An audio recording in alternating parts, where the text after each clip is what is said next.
This is the Vancouver real estate market update for February 2021. Hey everyone, the stats just came out a few hours ago from the Greater Vancouver Board, and I'm going to share the results with you shortly. But first, I just want to let you know on a particular property in Vancouver, East Vancouver, that I came across recently. I've been doing some research from a home seller, and they want to know what their house is worth, and they're considering listing their property in the next few weeks here. And so I started doing some research for them, and I actually almost fell off my seat. There was a house that just sold a couple days ago, and they received 36 offers. I talked to the listing agent. They said they've never seen such a high price for this area before, and I will tell you more about this house at the end of the video. But let's get to the stats first for the month of February, and then we'll go to the fun stuff and tell you exactly how much this house sold for. So if you haven't subscribe down below, like and comment, ask me any questions you have, and let's get started. So the real estate board says that there was 3,700 sales for the month of February in the Greater Vancouver Board, and it was a 73% increase over last February in 2020, and it was a 43% increase over the 10-year average. So sales were actually the second highest ever compared to February of 2016, when we had a huge influx of foreign investment. This current wave has been highly supported by local demand and not foreign investment. The real estate board chair, Colette Gerber, just affirming what I've been saying in my past videos, Metro Vancouver housing market is experiencing seller's market conditions. The supply of listings isn't keeping up with buyer demand. Competition is causing multiple offers, causing upward pressure on prices. So no surprise there. They're just reaffirming what we've been seeing the past couple months here across all segments of Vancouver: townhomes, condos, and detached homes. There was also a 9% decrease in inventory across all segments of detached and attached in the Greater Vancouver region. So that's a huge issue why we're seeing these upward prices with lower amounts of inventory. And when the sales to active ratio dips or increases anything above 20%, it's a seller's market. So we are in a seller's market across all segment types. I'll start with detached. They released the stats for 41.8%, which is huge for detached, and townhomes are up to 61.8%, and condos are at 41.7%. So this goes to show you that it is a seller's market, even for condos in the Greater Vancouver Board. As we speak, people think that it's just for detached homes that these prices are going up. They're not. There is upward pressure for these condos, and we're seeing multiple offers in one-bedroom, two-bedroom condos, and particularly detached homes in Greater Vancouver and also in the Fraser Valley. But I'm just focusing on the stats for the Greater Vancouver Board.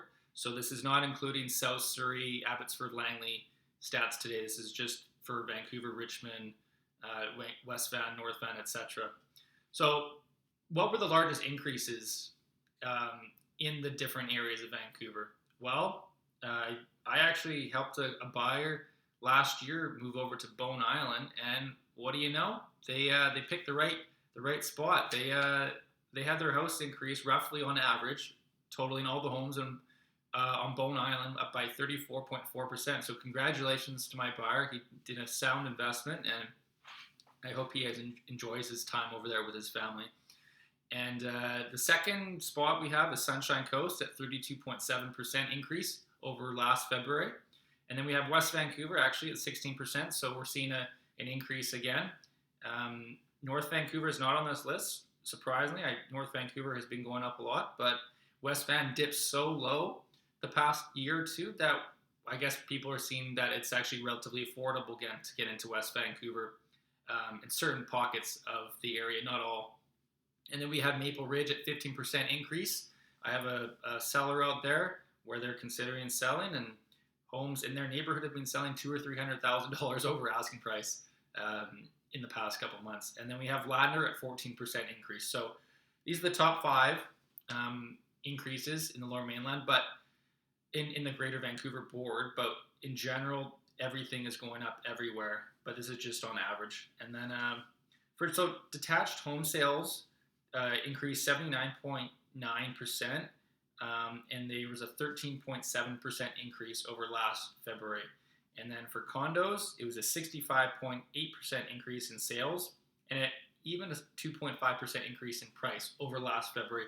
And just think about last February, it was a very, very hot market for condos. So even this year, with condos not as hot as the homes, they're still selling higher than they did last February. And then we have townhome sales, which are up 82.4%, and there is a 7.2% increase over last year. So massive increase in prices. Overall, 73% increase, almost 80% increase in sales for homes, and a 14% increase. So that was just kind of a market snapshot of what has been going on in February. I expect this to continue going up in March and April when more buyers come out, and we are expecting more inventory to come up, but until that happens, there's going to be upward pressure on prices across all segments in the Greater Vancouver region.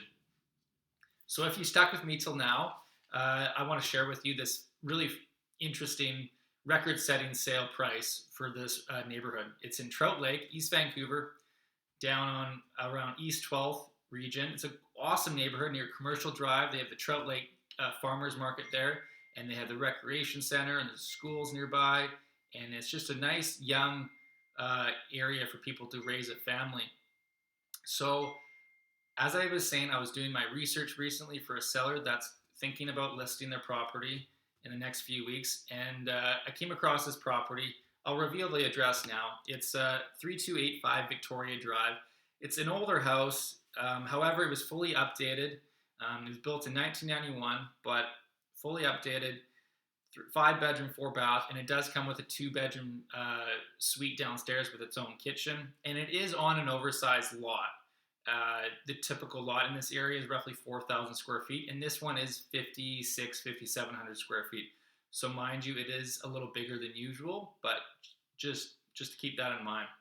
The house is 3,300 square feet, and a couple of days ago, they just received 36 offers, and majority of them were young families that want to move to this neighborhood. There's a very, very, very low supply of inventory in Trout Lake, Renfrew, Collingwood area, and there's a massive amount of build-up to this sale price, and they were asking $1.728 million, and can you guess what it sold for?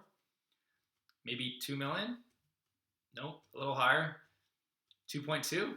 Nope. Keep going. 2.5? Nope. Higher. It just sold for $2.6 million, so which is $872,000 increase over the asking price. And the assessment value is $1.741. So the seller is super happy. And there's 35 other buyers hovering around Trout Lake right now looking for a similar property. And this was an old home built in 1991.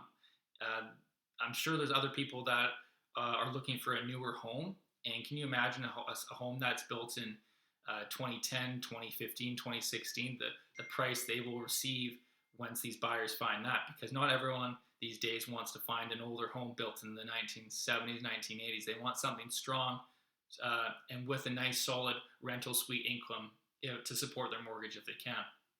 So happy to share this golden nugget with you. It's kind of sad to see. I don't know if buyers are overpaying with inflation going up, with the money printing going on. We might be laughing about this time next year where this might have been a deal. But right now it looks insane to us, and we'll have to actively monitor this closely over the next few months as inventory hopefully increases, and hopefully see a stabilization of prices and nothing more than this. I can't imagine a house selling more than $900,000 over asking price for this price range. There was that one I talked to you about a few videos ago last week where there was that house on Granville and 41st Avenue, and that sold for $1.7 million over asking price. But that was asking for $1 million, and that was a speculation property, banking on zoning for a new condo. This is a family home that people will be moving into, and it's just amazing how desperate a family is to pay this amount of money for a detached family home built in 1991. Mind you, it's updated.